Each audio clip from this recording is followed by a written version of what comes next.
I guess one's first published play must always be an important landmark for any playwright, but I couldn't have chosen someone more important to be in this kind of landmark moment for me than Graham Salmon, who became a best friend. He became my best man at my wedding, godfather to our children, and we had a very, very close and very deep and meaningful relationship.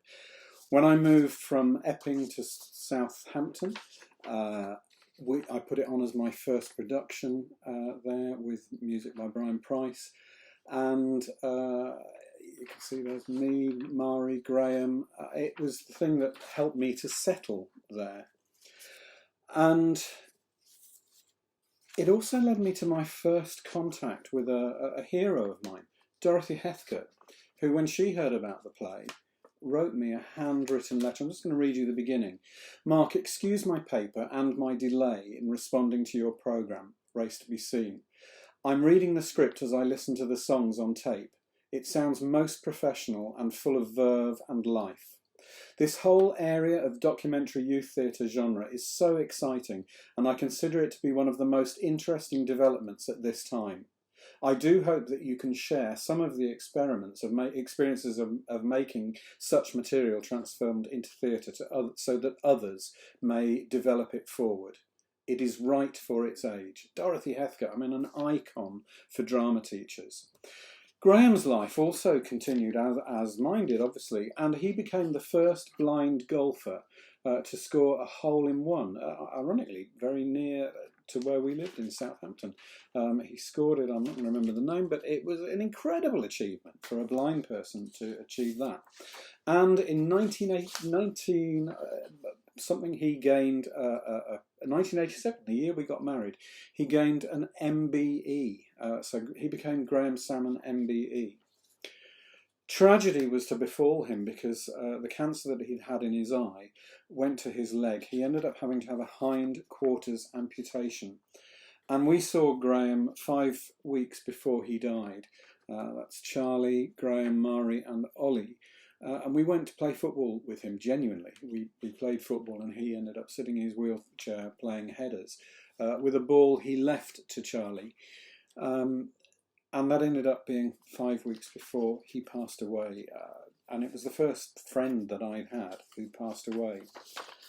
As I was researching what I was going to say, I discovered this letter I wrote to Mari the weekend after his passing. I'm just going to read some of it. It's very personal, but I feel this is perhaps the right moment to make it public, and I hope Mari doesn't mind. Writing a play about Graham obviously led to a very particular relationship with you both. With Graham, it was a never-ending fascination and admiration. I absolutely loved hearing Graham's story. He was, to me, the storybook man. Race to be Seen was a personal project as well as a professional one. I loved every minute of it. I found it so rewarding and so interesting. One of my biggest concerns at the time is, what will I do when it's all over? I was dreading that time. I've never found another subject to match Graham. In fact, I don't even try. Graham was unique and irreplaceable. The performances at Oakland's established me there.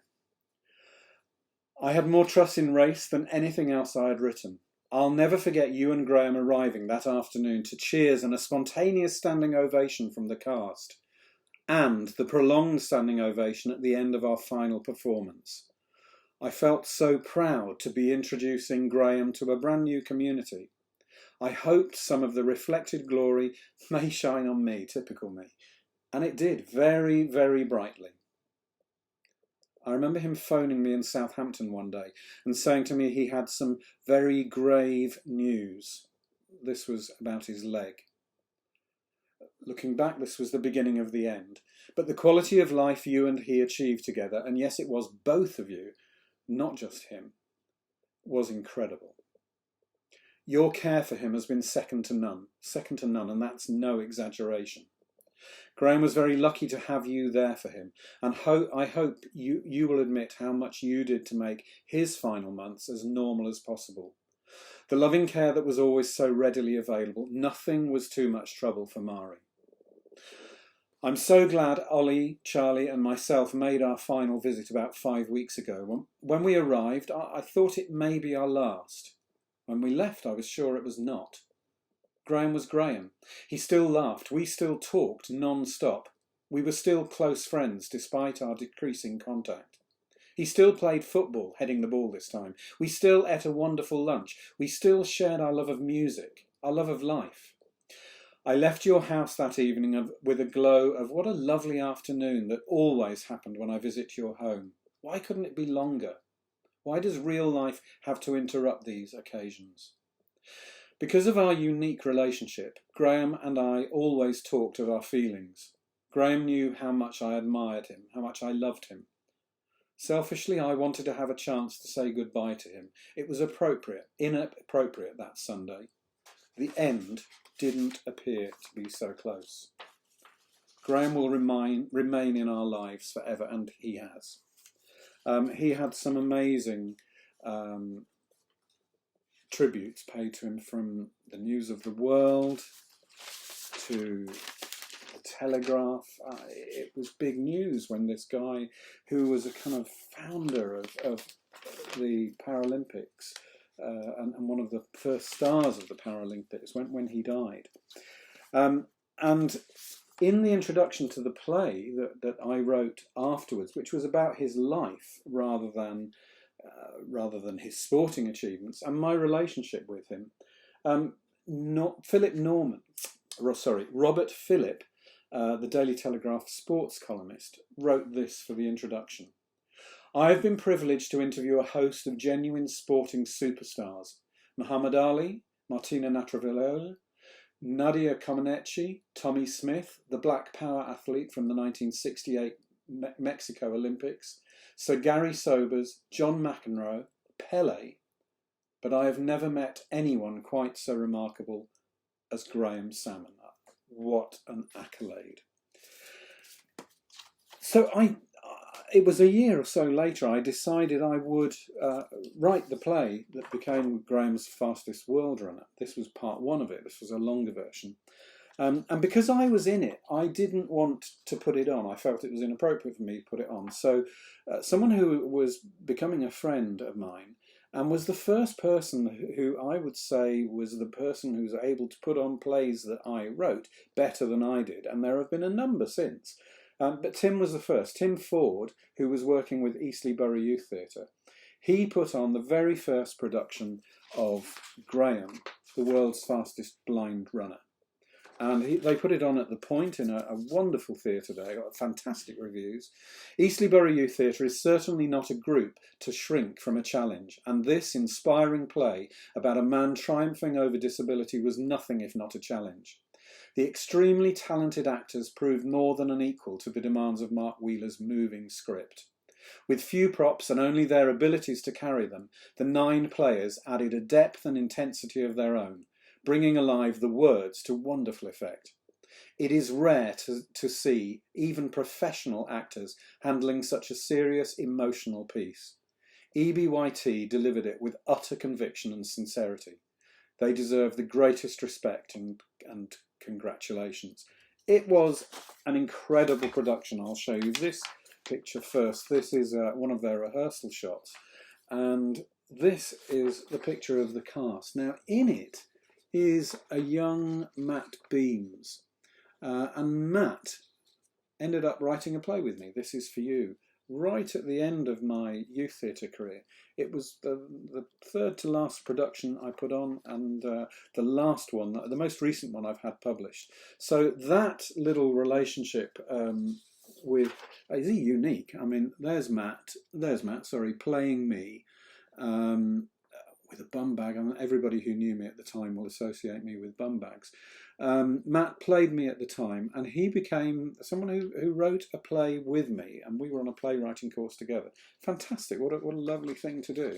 They took it to Edinburgh, Edinburgh Festival Fringe, is it 2001? Yeah, they took it to Edinburgh, did really well, performed in a great venue. It was the venue 40 Quaker Meeting House. And who came to it? Well, amazingly, Amazingly, Graham's PE teacher, who put us up all those years ago, came to see it. I'm going to read you the letter he sent to Mari, just to say how beautiful, what a beautiful ending and a kind of tying up of all the pieces. Dear Mari, I'm so pleased to have seen Mark's new play last week up here at the Edinburgh Festival.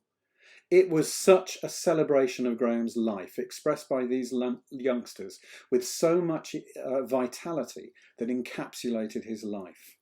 Before I went, I had to admit I had some reservations because I felt the success of Race to Be Seen couldn't be repeated. Oh, I was wrong. This time a whole lifetime was being told. The anxiety of his parents initially, the cold, matter-of-fact way his early schooling was dealt with, Linden Lodge and its problems and attitudes were all there. Of course, I was chuffed to hear my name mentioned, Bill Aitken,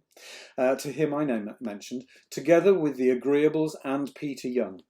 It brought back so many memories. His stint at Worcester College was sympathetically dealt with too, showing he was determined to be not just the run-of-the-mill blind person, but one with initiative, even though it brought plenty of risk. He was expelled from school. But risk was so much a part of Graham's life, as you will know. He was never one to just play safe. But to you, Mari, goes the credit for supporting him so loyally in all his sporting adventures. Without your help, which he could always count on, his thirst for challenge and adventure would never have been satisfied.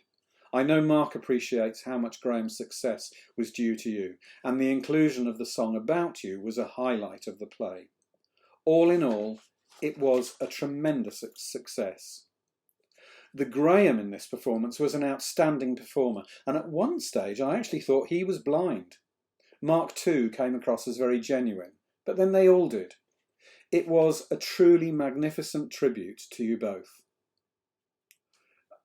We couldn't have asked for more. One of the people so involved in Graham's beginnings of his success, appreciating in that full-hearted, warm-hearted way.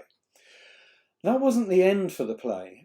Something was going to happen a few years later that would lead me to rework even that version, which was the final version that came. But that's for another time.